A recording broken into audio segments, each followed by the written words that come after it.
நாராயணனை பற்றி ஒரு நாராயண டிவோட்டி பேசினா தான் நமக்கெல்லாம் ஒரு நிறைவாக இருக்கும். அதனால் ஒரு சில வார்த்தைகள் பேசுறதுக்கு கூப்பிடும். அனைவருக்கும் நமஸ்காரம்.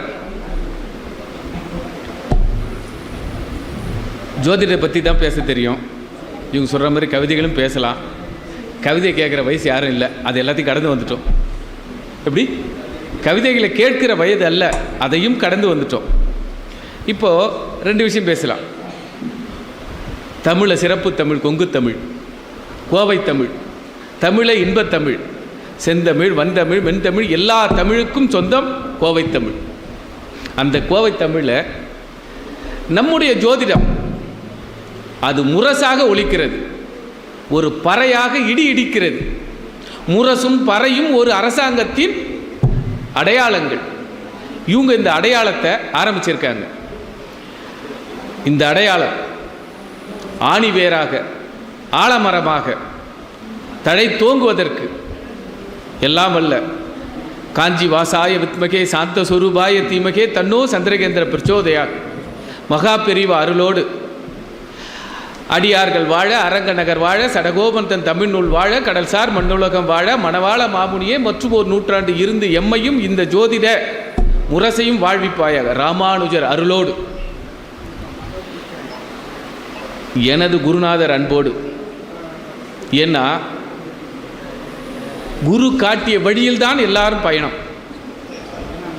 எவன் ஒருவன் குருவை மறந்தானோ அவன் குல வம்சம் தடைக்காது என்பது. அந்த குருநாதரின் ஆசியோடு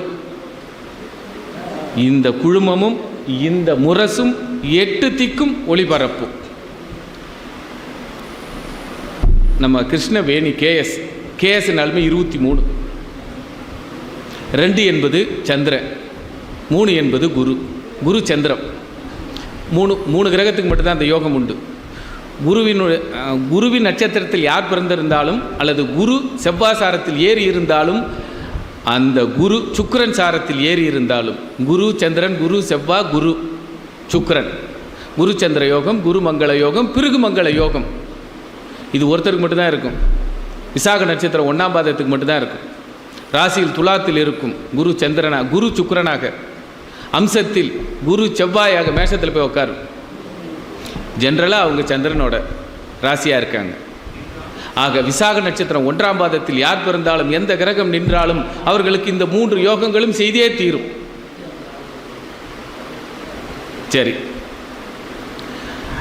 ஒரே ஒரு சிற்றுரை மட்டும் முடிச்சுக்கிறேன். கோள் கண்ட வள்ளுவனும் குரல் தந்த வள்ளுவனும், நல்லா புரிஞ்சுங்க. கோள் தந்த வள்ளுவனா ஜோசி நாம, குரல் தந்த வள்ளுவனும் தான் திருக்குறள். வலிமை என்ற அதிகாரத்தில் 460வது ஒரு குறள். எடுத்தவனே வந்தவனே ஜாதகத்தை பார்த்துடக்கூடாது. அது ஒரு சென்டென்ஸ் அற்புதமாக அப்பயே சொல்லிட்டார். வினை வலி, தன் வலி, மாற்றான் வலி, துணை வலி, தூக்கி செயல். ஒருவன் எந்த ஜாதகத்திற்காக, எந்த ஜாதகத்தில் என்ன செயலுக்காக வந்திருக்கிறான் என்பதை சீர்தூக்கி ஆராய்ந்து பார்க்க வேண்டும் சொன்னான். அதை ஜோதிடமாக எப்படி கன்வெர்ட் பண்ணிக்கலாம்? ஒரு ஜாதகம் அது வினை வழி, தன் வழி, அதில் எத்தனை கிரகம் சுயசாரத்தில் இருக்கிறது, மாற்றான் வழி, பகைசாரத்தில் எத்தனை கிரகம் இருக்கிறது என்பதை, துணை வழி, எத்தனை கிரகம் சப்போர்ட்டட் இருக்கு என்பதை ஆராய்ந்து பார்த்து தூக்கி செயல். இதுதான் இந்த வள்ளுவத்தினுடைய குறள். வலிமை என்ற அதிகாரத்தில் 460வது குறளில் இந்த குறளை சொல்லியிருக்கார். எப்போ? நம்ம முப்பாட்டம் வள்ளுவன். அந்த வள்ளுவனும் இந்த வள்ளுவனும் அப்போதே சொல்லிட்டான். அதனால் வினை வழி, தன் வழி, மாற்றான் வழி, துணை வழி, தூக்கி செயல். ஜாதகத்தில் எடுத்த உடனே பார்த்த உடனே பரிகாரமோ பார்த்த உடனே பலனும் சொல்லக்கூடாது.